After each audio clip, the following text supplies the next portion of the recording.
Tempête de verglas, glissement de terrain, déluge, inondations. Les dernières années nous l'ont démontré, le Québec n'est pas à l'abri des catastrophes et du chaos. Mais vous, en situation de crise, sans eau et sans électricité, seriez-vous capable de vous débrouiller?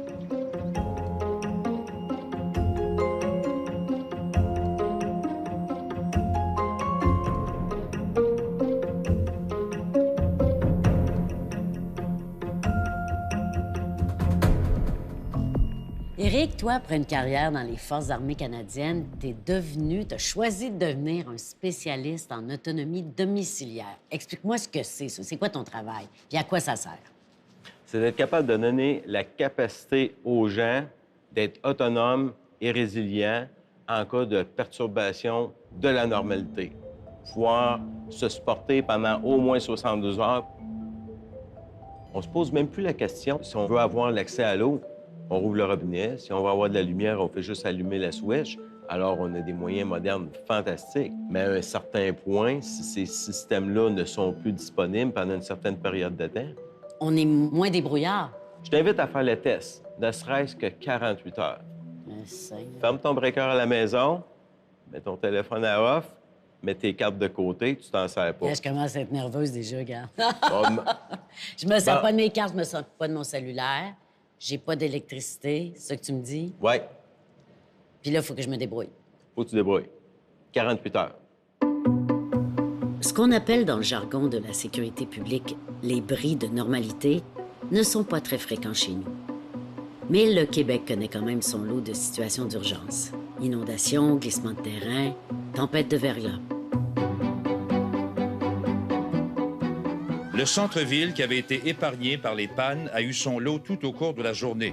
Et la ville est atteinte dans ses infrastructures. Quand on pense au métro, on pense à la circulation, les flux de circulation qui sautent, les réseaux d'approvisionnement en eau. Stéphane y faisait allusion. Si on remonte le 20 ans, pendant le verglas, tous les ponts autour de Montréal étaient impraticables à cause qu'ils étaient trop pesants à côté du verglas. La seule issue de secours pour Montréal était le tunnel Hippolyte-Lafontaine. Oh. Il restait une seule ligne pour approvisionner l'île de Mon Montréal. Dieu, de chance que j'ai pas su ça. Il fallait effectivement se promener en ville aujourd'hui pour sentir vraiment la fragilité de Montréal. Je sais pas si je me trompe, mais moi, comme plusieurs personnes, on a l'impression que quand il y a une catastrophe, bien, on attend le secours. La Croix-Rouge va venir cogner à notre porte, vont nous ouvrir, nous dire « Venez, madame, on va prendre soin de vous ». C'est pas comme ça que ça fonctionne. Non, c'est un mythe. Allez regarder ce que vos gouvernements vous disent. La préparation d'urgence à la maison, c'est de pouvoir se supporter pendant au moins 72 heures. OK, mais là, tu me dis que le gouvernement fédéral ou provincial? Les deux, gouvernement fédéral, provincial, Ville de Montréal, Ville de Québec, la Croix-Rouge. Tout le monde le recommande. Là, les deux gouvernements me disent ça, là, à moi, là, citoyenne. À toi, Prépare-toi. citoyenne.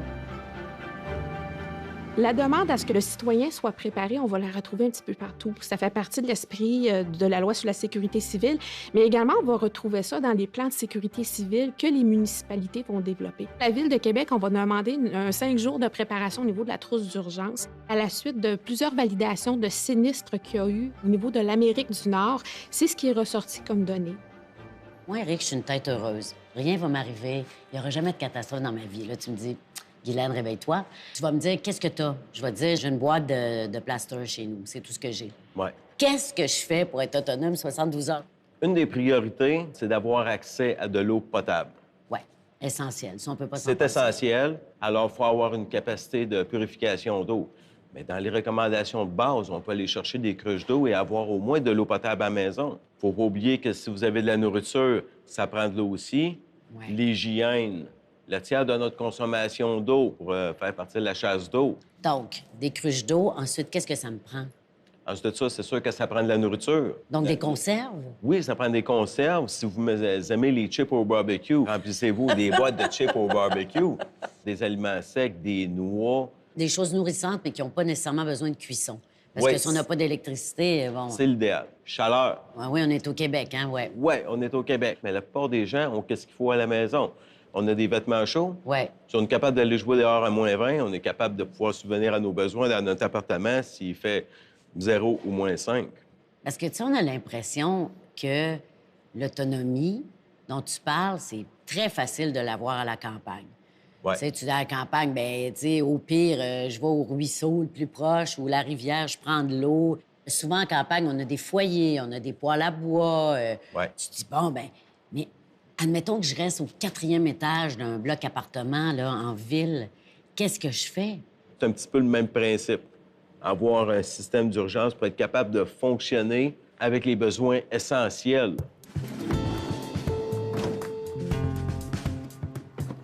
La clé pour bien faire face aux imprévus est de préparer un kit d'urgence qui sera facilement accessible en cas de catastrophe.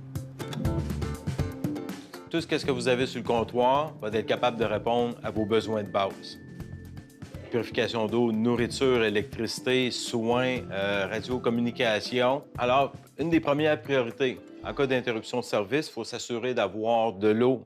Pas d'eau, pas de vie. Ça, c'est un réservoir d'eau qu'on peut mettre à partir de votre bain. Ça contient jusqu'à 380 litres d'eau et ça conserve l'eau pendant une période de 10 semaines. Pour la nourriture, comment on fait si les supermarchés sont vides? Un repas chaud, vous n'avez pas idée c'est quoi les bienfaits sur le moral que ça peut avoir. Alors, principalement, c'est des repas qui sont complets. Il reste juste à ajouter de l'eau. Soupe brocoli cheddar. Ah, On a du macaroni au fromage pour les enfants. On a quand même une bonne variété. d'accord. Et donc, avec cette boîte-là, il y a de quoi tenir combien de temps? Pour une famille de 4 personnes, par exemple? Pendant 4 jours. 4 jours. Oui. Même chose pour le poêle à bois. Si Mhm. c'est du bois, si c'est sec, c'est de la double combustion. Vous allez être capable de pouvoir faire cuire vos aliments.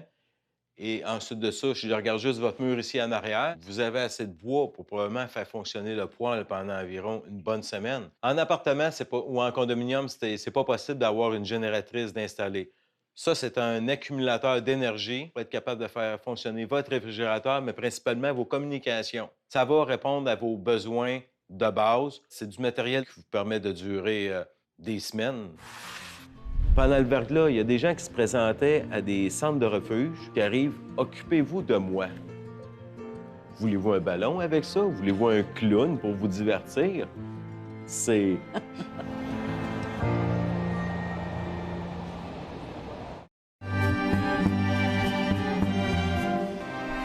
Tu sais, dans notre tête, quand on parle de catastrophe, on voit tout de suite les tsunamis, les raz-de-marée, tout ça, mais ça peut être des affaires beaucoup plus proches de nous. C'est quoi les plus grandes menaces auxquelles on a à faire face? Les menaces environnementales. Ouais. Il y a certains faits qui manquent pas. Quand on regarde la calotte glaciaire qui est en train de fondre, bien, si c'est pas une assez grosse preuve pour toi, je sais pas qu'est-ce que ça va prendre pour pouvoir te convaincre. On sait pas qu'est-ce qui nous attend pour le futur. Ça va être une boîte à surprise. On a beaucoup de spéculations, mais à un certain point, il faut être prêt à plusieurs éventualités, puis ça va prendre des solutions flexibles. Bonsoir, Mesdames, Messieurs. On commence ce soir avec des données inquiétantes. Le Canada se réchauffe 2 fois plus vite que le reste de la planète, presque 3 fois plus vite même dans le nord du pays. L'augmentation en fréquence et en quantité des événements à cause des changements climatiques est grandissante d'année en année. Donc, il faut comprendre qu'on va être touché comme personne, comme individu, et on va se retrouver finalement aussi à avoir donc à se préparer, puisqu'on risque de faire face à des événements de façon plus importante.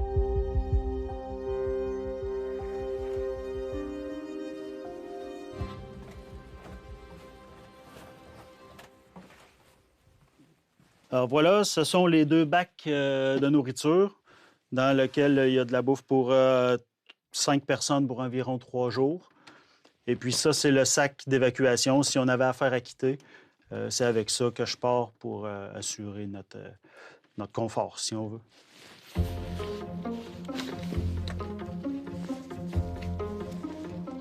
J'ai vu ça à Shawinigan Sud, où est-ce qu'il y avait eu un glissement de terrain. Ils ont dit aux gens, alors voici, votre maison est évacuée. Vous avez 15 minutes pour ramasser votre stock, puis vous ne revenez plus jamais dans votre maison. J'ai des couvertures de laine, 2 ouvre-boîtes de conserve, un petit chaudron avec 2 paquets de pastilles combustibles. J'ai dans ça c'est mon kit d'eau potable, fait que c'est un filtre. J'ai des pilules qui désinfectent l'eau, puis d'autres sortes à l'iode qui goûtent et qui sont moins bonnes au goût, mais qui sont quand même efficaces. J'ai un jeu de cartes pour passer le temps. C'est certain qu'en 15 minutes, si j'avais à quitter, j'aurais pas le temps de ramasser chacun de ces éléments-là qui sont éparpillés partout dans la maison. Le citoyen a un rôle à jouer dans les 4 dimensions de la sécurité civile. Donc, au niveau de la prévention, ce que le citoyen va avoir à faire, c'est connaître son environnement, là où est-ce qu'il habite. Est-ce qu'il y a des risques dans le secteur où est-ce qu'il se retrouve?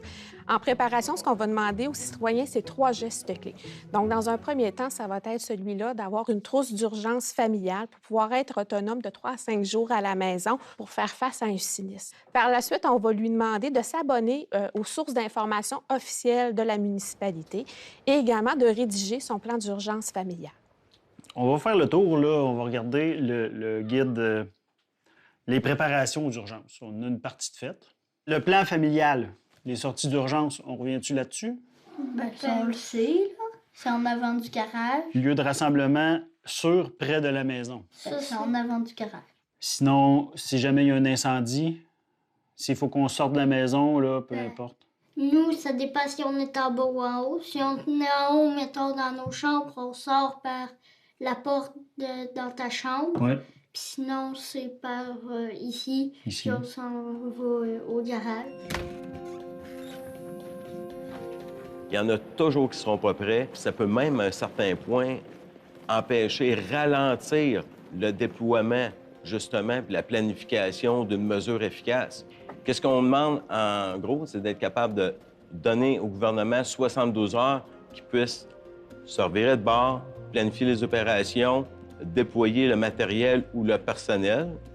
Dans plusieurs cas, c'est du personnel bénévole qui vient donner un coup de main. Les intervenants n'ont pas d'affaires à s'occuper de vous. Ils vont peut-être pouvoir plus se concentrer sur les plus vulnérables. On est responsable, autrement dit. Ben oui, on est responsable. On a cette responsabilité-là comme citoyen de dire, écoutez, moi, je peux être autonome pendant quelques temps, 72 heures au minimum. Ouais. Puis, bien là, vous allez avoir le temps de vous organiser puis de sauver le plus de monde possible. Oui. C'est sûr et certain que nos intervenants, lorsqu'il va survenir un sinistre, vont sauver la vie avant tout. C'est leur priorité. Et par la suite, ce qu'ils vont faire, c'est qu'ils vont travailler pour résoudre le plus rapidement possible la situation et revenir à un état normal. Et le fait qu'un citoyen soit à la maison prêt, préparé et autonome nous permet de mettre l'emphase vraiment sur des citoyens plus vulnérables ou ceux qui ont besoin de plus de soins. La raison pour laquelle je me fie pas aux autorités gouvernementales, c'est que dans les premières heures de quelque crise que ce soit, il y a toujours un moment de flottement. Hein. Si, par exemple, on décide d'ouvrir un centre d'hébergement d'urgence, il faut toujours bien piner les vannes puis vider les entrepôts avec les lits de camp, avec les cuisines, puis aller les installer quelque part. Fait que ça se fait pas en 20 minutes, là. Les entrepôts sont répartis un peu partout sur le territoire, mais il faut quand même faire cheminer cette aide-là. Je suis infirmier de profession, mais je suis un secouriste par passion. Je considère que je peux être un citoyen qui peut être utile en cas de sinistre majeur. De par mon métier, de par mes formations, je peux servir utilement les autorités en cas de besoin. C'est un peu ça mon but, hein? C'est de me rendre disponible, installer ma famille de façon confortable, puis d'après ça, aller porter main forte aux autorités. Ça, c'est une partie d'un des 2 bacs dans laquelle j'ai de la nourriture puis un peu de matériel aussi, en vue de soit demeurer ici ou devoir quitter, encore une fois. Rouleau de papier de toilette, c'est quand même assez essentiel. Hein? On sous-estime la valeur du papier de toilette tant qu'on n'en manque pas. De la bouffe. J'ai des conserves de viande. Le tang, oui, c'est pour changer le goût de l'eau si jamais l'eau goûte pas très bonne. Une bouteille de scotch. Ça, c'est pour le moral. Je suis juste un papa ordinaire. Ce que je fais est vraiment à la portée de tout le monde. Il faut vraiment juste décider dans notre vie d'investir quelques dollars par semaine pendant quelques semaines, mais surtout de s'arrêter puis de prendre le temps. Il faut le mettre à l'horaire. Il ne faut pas dire « Ouais, il faudrait bien se faire un kit ». Il faut se lever un matin puis il faut se dire « Bien, aujourd'hui, je commence mon kit ». Pendant le verglas, il y a des gens qui se présentaient à des centres de refuge, pas de médicaments, pas de linge de spare, rien d'autre. Ils arrivent, occupez-vous de moi. Voulez-vous un ballon avec ça? Voulez-vous un clown pour vous divertir? Ces gens-là, je les mettrais à l'amende. Je les mettrais à l'amende. C'est une question de fierté aussi, là. En tout cas, moi, j'aime bien mon indépendance. Ouais. Je n'ai pas besoin de personne pour s'occuper de moi ou bien s'occuper de ma famille. C'est pas l'aspect technique qui prime dans la capacité à faire face à une situation d'urgence ou à une situation difficile, mais plutôt les liens de solidarité que l'on a entre les personnes.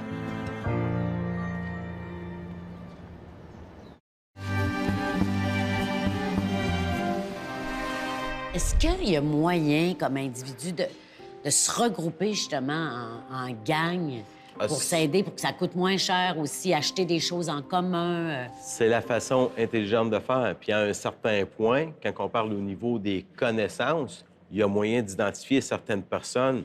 Toi, tu vas être responsable d'aller suivre une formation de premiers soins pour pouvoir venir nous supporter. Toi, tu vas être responsable au niveau de l'approvisionnement en eau. Au lieu d'avoir besoin d'un purificateur d'eau par famille, il y a moyen d'avoir un purificateur d'eau pour 10, 15 personnes. Au niveau des achats collectifs aussi, c'est quelque chose qui est intelligent. Alors, choisissez vos équipes. Qui a les ressources? Qui a un poêle à bois? Qui a un chalet? Où sont les forces des gens puis comment ils peuvent nous aider? C'est en plein cela. Il y en a qui sont plus manuels, qui sont plus débrouillards. Chacun sa spécialité pour pouvoir se supporter ensemble. La raison pour laquelle on est ici ce soir, c'est qu'on travaille avec l'organisation Transition NDG sur le travail qu'ils font, en fait, à se préparer aux urgences. Mais on s'intéresse aussi aux liens qu'ils créent entre leur organisation et leur communauté, donc avec les gens qui habitent dans le quartier de NDG. On encourage les gens de préparer une trousse maison, soit pour rester à la maison, une trousse pour possiblement évacuation, avec des fournitures de base, des lampes de poche, de l'eau, de la bouffe. Et puis, il y a beaucoup de gens qui ne l'ont pas fait encore. Donc, c'est symbolique. Alors, on vous dit, voilà, vous avez commencé votre trousse.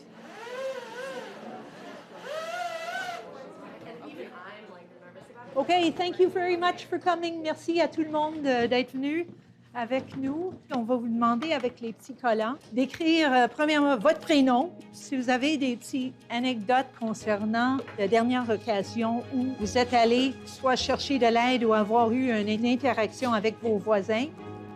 S'il faut se chauffer avec un poêle à bois parce qu'il n'y a plus d'électricité, effectivement, c'est plus agréable ou plus facile que si on n'en a pas. Si on a une génératrice, effectivement aussi, ça va nous donner la possibilité de branchement de certains appareils.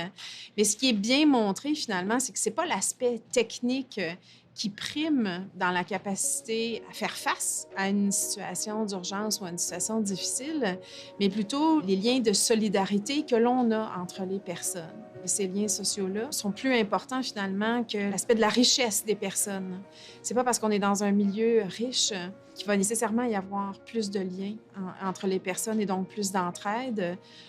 On a vu donc des exemples dans le cas de l'ouragan Katrina où il y avait des poches de populations plus pauvres, mais où les liens sociaux étaient plus développés, qui ont réussi à s'en sortir mieux que dans d'autres espaces. Si vous n'avez pas fait de préparation de trousse d'urgence, soit pour l'évacuation ou pour rester à la maison 72 heures, etc., on va vous aider à démarrer votre trousse. On va vous demander d'en prendre pas un, mais deux, parce qu'on vous demande d'en donner un à un de vos voisins pour commencer la conversation.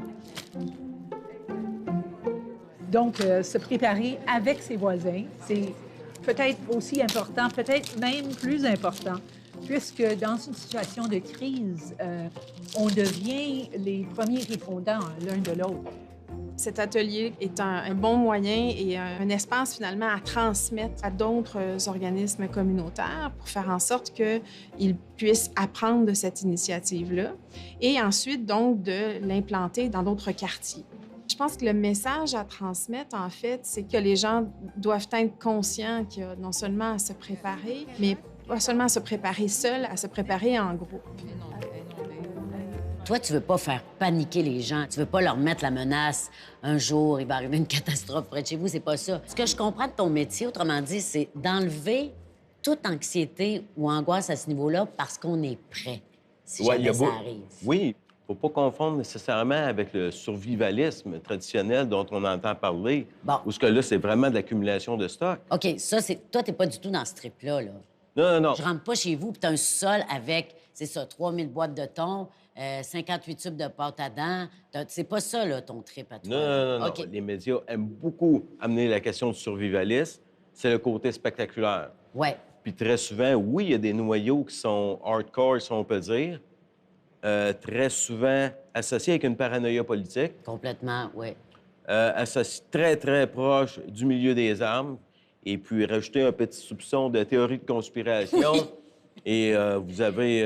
La recette du craqué parfait, ben oui. C'est en plein cela. C'est ça. Alors moi, qu'est-ce que j'offre? C'est un petit peu comme du Prozac, là. Ça enlève l'anxiété à un certain point, puis à quelque part, ça amène les citoyens à prendre leurs responsabilités. Donc, toi, ta mission, si on peut dire, c'est de dire aux gens, prévenir plutôt que guérir quand c'est trop tard. Faut être plus prévoyant. Oui, arrêter de vivre dans un monde de licorne, si on peut dire. Oui. Comme moi, là, mettons. Oui. Oui. Mais c'est ça, c'est parce que côté environnemental, côté dépendance au niveau des technologies, c'est des grosses surprises qu'on peut avoir devant nous. On n'a pas à se fier sur l'État à 100 là. On a notre part de responsabilité. Il faut être un citoyen responsable.